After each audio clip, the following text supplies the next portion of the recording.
नमस्कार. मागच्या लेक्चरमध्ये तुम्ही 1 ते 100 पर्यंत अंक अक्षरात लिहिणे, 2 ते 30 पर्यंत पाढे लिहिणे इथपर्यंत अभ्यास पूर्ण केला असेल. आजच्या लेक्चरमध्ये आपल्याला वर्ग शिकायचे आहेत आणि या नंतरच्या लेक्चरमध्ये मी तुम्हाला घन ही संकल्पना सांगणार आहे. हे 2 लेक्चर झाल्यानंतर हे 2 लेक्चर सुरुवातीला घेण्याचं कारण असं की तुम्हाला पाढ्यांसोबत वर्ग आणि घन हे देखील सातत्याने वाचून पाठ करून लिहूनच लक्षात ठेवावे लागणार आहेत.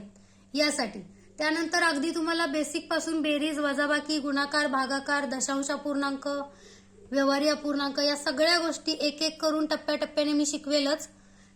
चला सुरुवात करूयात. वर्ग ही संकल्पना समजून घेऊया.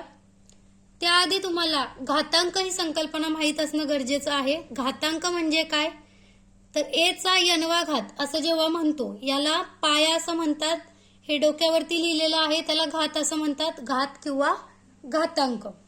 याला a चा n-वा घात किंवा a चा घातांक n असं देखील याचं वाचन केलं जातं.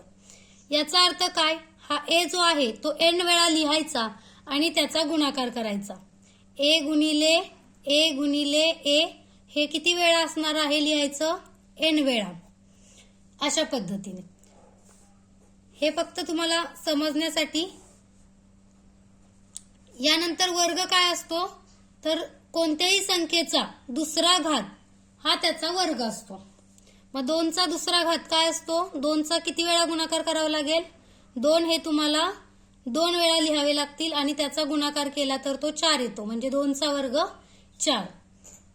3 चा वर्ग 3 किती वेळा लिहायचे, 2 वेळा लिहायचे आणि त्याचा गुणाकार करायचा.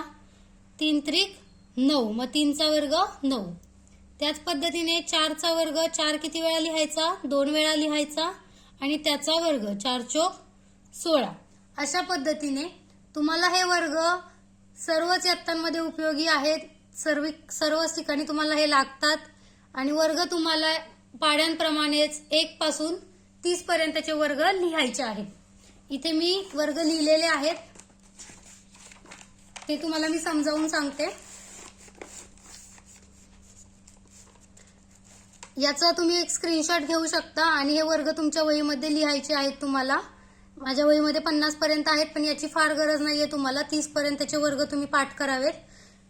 1 चा वर्ग 1, 2 चा वर्ग 4, 3 चा वर्ग 9, 4 चा वर्ग 16, 5 चा वर्ग 25, 6 चा वर्ग 36, 7 चा वर्ग 49, 8 चा वर्ग 64, 9 चा वर्ग 81, 10 चा वर्ग 100. अशा पद्धतीने वाचन करायचं आहे. 11 चा वर्ग 121, 12 चा वर्ग 144, 13 चा वर्ग 169, 14 चा वर्ग 196, 15 चा वर्ग 225, 16 चा वर्ग 256, 17 चा वर्ग 289, 18 चा वर्ग 324, 19 चा वर्ग 361, 20 चा वर्ग 400, 21 चा वर्ग 441, 22 चा वर्ग 484, 23 चा वर्ग 529, 24 चा वर्ग 576, 25 चा वर्ग 625, 26 चा वर्ग 676, 27 चा वर्ग 729, 28 चा वर्ग 784, 29 चा वर्ग 841, 30 चा वर्ग 900. इथपर्यंत.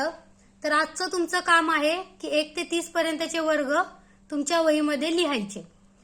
याचबरोबर तुम्ही जे भिंतीवरती तुम्हाला मी सांगितलं होतं 2 पासून 30 पर्यंतचे पाढे, त्यातले जे तुम्ही सुरुवातीला पाठ करणार आहात, पहिले 10 पाढे, पहिले 5 पाढे, 15 पाढे, जे काही सुरुवातीचं तुम्ही पहिल्यांदा टार्गेट ठेवून पाठांतर करतायत पाढ्यांचे, तेवढे पाढे तुम्ही भिंतीवरती लावलेले असतील आणि त्याच्यानंतर तुम्ही आता हे वर्ग सुद्धा भिंतीवरती लावून ठेवा, जेणेकरून येता जाता तुम्हाला वाचून ते पाठ होतील. ठीक आहे. तर आजपर्यंत तुमचा अभ्यास हा व्हिडिओ बघितल्यानंतर 1 ते 100 पर्यंत अंक अक्षरात, 2 ते 30 पर्यंतचे पाढे आणि 1 ते 30 पर्यंतचे वर्ग एवढं लिखाण तुमच्या वहीमध्ये पूर्ण असावं. उद्याच्या लेक्चरमध्ये मी तुम्हाला घनची संकल्पना काय असते ते समजावून सांगेल आणि तुम्हाला घन जे आहेत ते मी तुम्हाला देईल. धन्यवाद. आपल्या चॅनलवरती नवीन असाल तर आपल्या चॅनलला सबस्क्राईब करा, जेणेकरून असेच तुम्हाला रेग्युलर व्हिडिओ पाहता येतील. धन्यवाद.